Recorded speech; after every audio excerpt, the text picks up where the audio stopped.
عورتوں کو بھی اللہ پاک نے ثواب کمانے کا موقع دیا ہے۔ مرد مسجدوں کے اندر اعتکاف بیٹھتے ہیں، عورتیں اپنے گھروں کے اندر اعتکاف کر سکتی ہیں، اعتکاف میں بیٹھ سکتی ہیں۔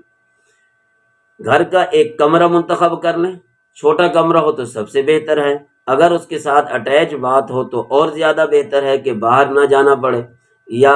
دور والے باتھ روم کے اندر نہ جانا پڑے۔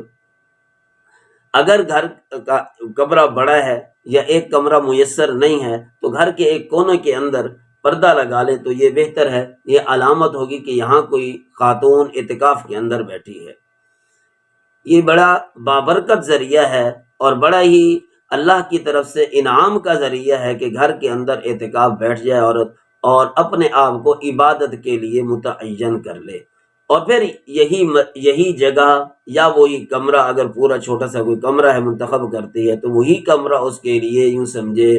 مسجد کی حیثیت رکھے گا، جس طریقے سے مردوں کے لیے مسجد کا ایریا ہوتا ہے وہاں پر وہ آ جا سکتے ہیں، گھوم پھر سکتے ہیں، تو یہ اسی کونے کے اندر رہے گی، اسی میں بیٹھ کر عبادت کرے، اللہ اللہ کرے، قرآن پڑھے، تسبیحات پڑھے، اس سے بلا وجہ باہر نہ نکلے۔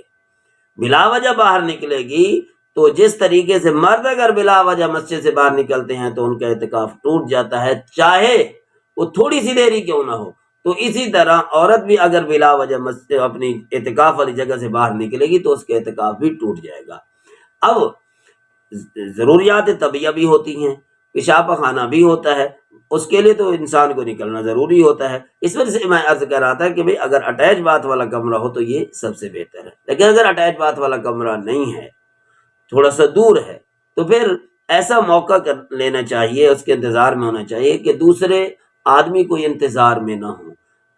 جائے اور فوراً ہی قضاء حاجت کے بعد واپس آ کر اپنی جگہ پر بیٹھ جائے، کسی کا انتظار نہ کرنا پڑے، اپنی تمام عبادات بھی وہیں کرے، باہر نہ نکلے۔ اور اگر یہ مسئلہ ہو جائے عورتوں والا کہ وہاں پر ایام حیض آ جائیں، پہلے تو کوشش کرے جن کو یہ علم ہو، ایام ان کے متعین ہوں، تو ایسی عورتیں بیٹھے ہی نہ، ان کا کوئی پھر خاص فائدہ نہیں ہے۔ ہاں ان کے لیے یہ ہے کہ پھر نفلی اعتکاف وہ بیٹھ سکتی ہیں، اگر ایام شروع ہو جائیں تو روزہ بھی ختم، اعتکاف بھی ختم، پھر اس جگہ کو چھوڑنا پڑے گا۔ تو اور اس کے علاوہ ہر عورت یہ سمجھ لے مسئلہ کہ روزے کی حالت میں جب ایام آ جاتے ہیں عورت کو تو روزہ آٹومیٹکلی خود ہی ختم ہو جاتا ہے، روزہ ختم ہو جائے، البتہ گھر والے جو روزے دار ہیں ان کے سامنے وہ کھا پی نہیں سکتی، ان کے سامنے منہ بند رکھنا پڑتا ہے، کھانے پینے کی ان کو اجازت نہیں ہوتی۔ کیونکہ ایک چیز یہ بھی سمجھے، بعض جگہوں پہ یہ سمجھا جاتا ہے کہ چپ کا روزہ، ایک جگہ پہ ہمیں بھی جانا ہوا، ہم نے ان سے پوچھا کہ بھائی نماز کا ٹائم کیا ہے، وہ بتائیں نہیں،